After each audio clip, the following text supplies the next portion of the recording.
Today we're going to talk about Wade Wilson. And no, I don't mean the lovable Marvel, goofy character, Deadpool. It actually would be better if it was Deadpool, even though that he kills the entire Marvel universe and many countless other people, even in the movies. No. We're talking about Wade Wilson, this man right here, who has been sentenced to death for the brutal murder of multiple women. And it's an interesting story. And one of the reason why I want to talk about this guy is that whenever the news originally broke, like this dude was arrested and what he did, which we're going to talk about all that. There were quite a few people that came forward and were like, "Ooh, I can fix him. Oh man, he's so hot. Oh wow." Yeah. Really?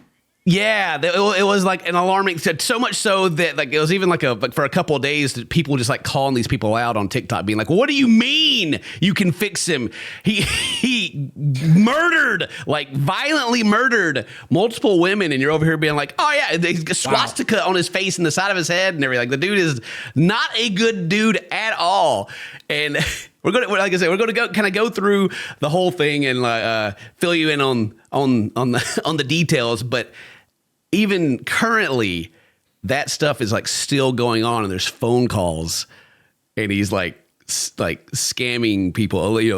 I'll say allegedly scamming people. They got phone calls of him like still like manipulating people in jail that are like think he's cute. Wow. So let's talk about Wade Wilson.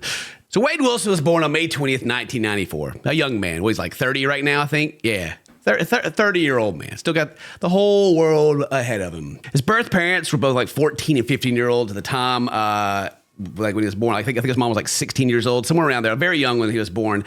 And she struggled with a lot of mental issues and addiction. And his mother's parents, they went to church with the Wilson family that had two daughters. And they adopted Wade. Oh, okay. And by his adopted family's account, he was an active member of their family. Everything was good. He was well adjusted. Everything was fine. Well-functioning young man. And then at age 13, everything changed. He became paranoid. He became reclusive. And by Wade's own account, became a heavy drug user. It's a pretty young age to go ahead and dip into all that darkness. Yeah, right? I mean, like his mother struggled with addiction as well. So maybe that's kind of I assume it's got to be some genetics, right? Like involved in that. But then like how at the age of 13 with your adopted family that, met through church seem like some good people if they're willing to take in someone else's child. And then he's 13 finding drugs. How do you do that? Like, who do you know at 13 or what's going on? Like what adult is in his life that he has access to that? But it says on one occasion, he was so paranoid he felt people were watching his family and wanted the blinds to be closed. And he'd close the blinds. People are watching this, right? And on another occasion, he was paranoid there was something or someone inside the garage. And his dad went to check it out. Everything was fine. They called the police. The police came, checked out. There was nothing. But he was like just so sure and so paranoid that there's something in the garage. And then also at age 13, he was subject to the Baker's Act because his dad found drugs in his possession. So the Baker's Act it's a Florida law to where it enables your family or loved ones to provide emergency mental health services and like detainment. Like if you're like impaired mentally or mental illness and they can't figure out like how to help you, that they can, just send you in basically, right? Yeah. So his dad did that to him after he found the drugs and there's all the paranoia and stuff. They're like, all right, like, come get him, evaluate him or whatever. But he was released the next day. And then throughout school, he was, your average student, A's, B's, C's. Then he got suspended for selling drugs. At school? Gosh. It's noted as a child and in playing sports, he sustained multiple head injuries, like in concussions and things like that, which is kind of goes into the theory of like maybe how he ended up the way he did. Could also be a lot of drugs involved. Yeah, I'm thinking that's got to be more it. I mean, I've had 2 concussions. I don't know if I've ever had a concussion. Now I'm thinking about it. I don't know if I've ever had one that I like knew afterwards that I had a concussion. If you know what I mean. Yeah. So I don't know. Like when you have a concussion, do you know that you have a concussion, or are you just like oh man, you don't? I felt weird. You or what? Just feel so weird. You don't know a whole lot, and you're so off that other people definitely know. And right. Okay. yeah, Right. They definitely know. Everyone else is like, yo, dude, sit down. Are you all right? What's going on? Yeah. Don't go to sleep. Yeah, and then at age 18 and age 20, he sustained head injuries from car accidents. One incident, he collided with a tree, but they did CT scans. They didn't find anything like bleeding or anything like that. But they didn't do any MRI scans, so they didn't take like a much closer look to see if there was any like brain damage going in there. But he has had some head trauma over the years. But he was in and out of prison as a young adult. It says here, starting in 2010, he was charged for 20 different crimes, including assault and fraud. 20 different crimes? Yeah. God. Yeah. And Wade's biological father stated that around at the age of 18, Wade had contact him and would call him, usually when he needs something, mainly money. Like, hey, Dad. Help your boy out. I'm in jail again for the umpteenth time for assault and fraud and other things. And then they also got the prison records, especially where they focus on the mental health aspect that we kind of been talking about, to where they've noted many diagnoses, including depression, anxiety, schizoaffective disorder is a combination of bipolar and schizophrenia. And then after that, you can tack on also defiance disorder and antisocial personality disorder. And Wade himself reported depression and mania while in prison. And he also reported to a Dr. Mills, who was previously diagnosed with ADD, and to the police he reported bipolar. And then there was another incident when Wade was jumped by 3 other inmates that also led to head trauma. So dude's just been through. I mean, it kind of ramps up pretty quick. It's like, oh, you got this guy. Oh, he's doing drugs. He's selling drugs. He's going to jail all the time. He's scamming. He's getting jumped in prison. Good God. Is it because of something else? Is it because of the mental disorders? Is he just a bad dude? Is it because he keeps getting his head smacked? What's going on? Right. All right. After all that, Dane, this is where it gets pretty wild. This is where we kind of get to the current stuff, what's going on, and it's pretty intense. So then we go to October 7th, 2019, where Wade, who's 25 at the time, met Christine Milton and her friend at the bar in Cape Coral, Florida. They went back to her home, and after some time, Stephanie felt safe enough that she left her friend alone with Wade. During that time, Wade strangled her friend to death while she slept. He stole her car and left afterwards. After leaving Christine's home in her stolen car, he then saw 43-year-old Diane Ruiz walking to work. He asked her for directions, and after he lured her over to his car, he grabbed her and pulled her in. And she fought back against him, tried to resist him. He beat her, strangled her, and when that didn't end her life, he pushed her out of the car and ran her over about 10 to 20 times. Yeah. Just, yeah, kind of like, like the movie scenes where they just go back and forth kind of thing. It's awful. Doing an act like that over and over again is completely insane and not even human, really. And so after the murders, he called his dad, his biological dad, Stephen, and his dad's account said that he sounded excited, and Wade told him he wanted Diane to look like spaghetti. His father then contacted the police, and Wade was arrested on October 8th. I hope that doesn't ruin spaghetti for me. I love spaghetti. We should make that joke right there. Maybe bad taste. Even though it's about spaghetti, and spaghetti's delicious. God. The day before, October 7th, Christine was found inside of her home. And then on October 10th, the days later after Wade was arrested, Diane's remains were found behind a Sam's Club. So then in November, he had different charges for an unrelated battery incident. And then the 2 counts of murder were added on top of that. And then after the new charges were added, he reached out to media stating he was innocent of the charges. He told media here, it says, quote, used to be connected to a high-level human trafficking ring that he would groom women for them. So it was, human trafficking. He'd groom the women because he kind of had the strong jaw and everything. Even though he's got face tattoos and everything, whatever. Women found him attractive, so he'd groom him, bring him in. And then when he tried to leave the ring last year, the group framed him for these murders as punishment. So he's like, these people, they're framing me. I want out. They won't let me out. So these people have been murdered. It's my fault. Or, now they're blaming me kind of thing. Wow. Just trying to pass the buck.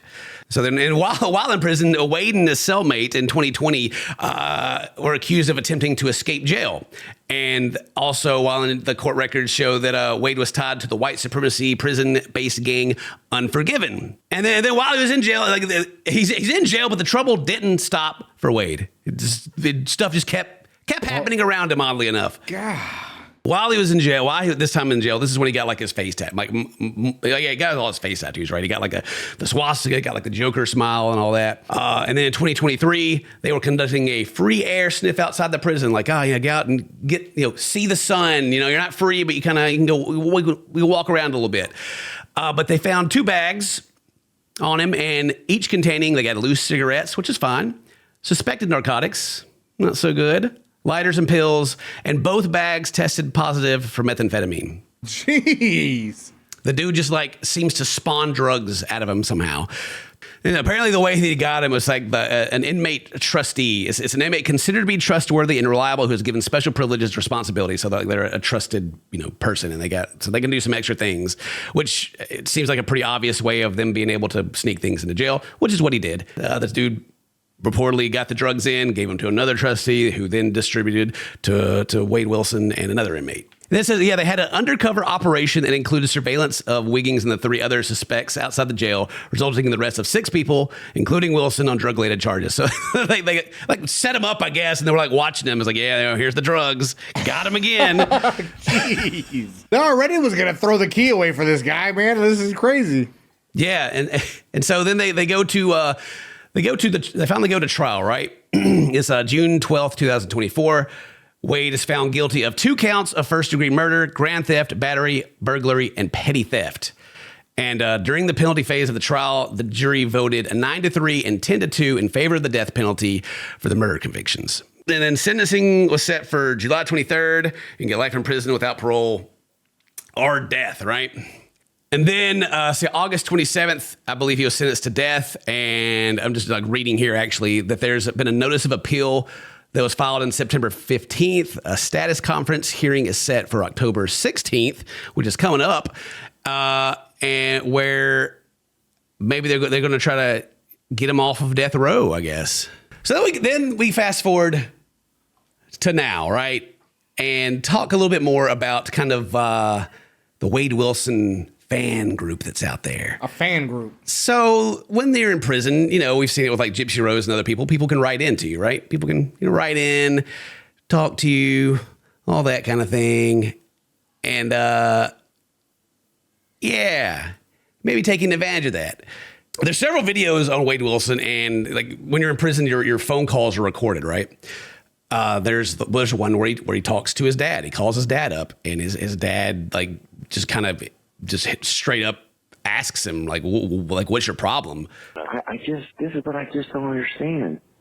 Why to that extreme? You know what I'm saying? What happened to make it to that extreme, son? I don't know. What are you angry with, dude? What are you angry about? Yeah, and then again, his dad's the one that turned him in, right? After the call about what he did, right? Yeah. The title of this one even is Wade Wilson repeatedly insults his biggest donor. So this is a phone call. I believe it's a girlfriend.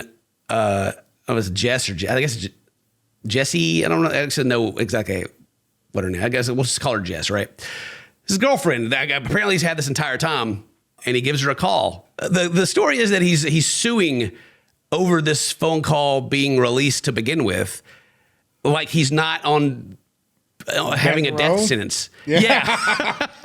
His image is being damaged or something oh my gosh, right? So anyway, let's take a little listen to the beginning of the phone call. Jeanette texted me. You want to know what she said? Oh, Jesus Christ. Oh, you got to help me respond to this. We have to do that right now, dude. It would truly make me happy seeing you every day, holding each other while we lay down and or just together, talking, laughing, and joining each other. She said, how would it make you feel? Question mark. Then she said, and you tell me, she said, and you tell how I can get you out, please. I got her there. I got her there, dude. He's got her there. She's going to get him out of jail.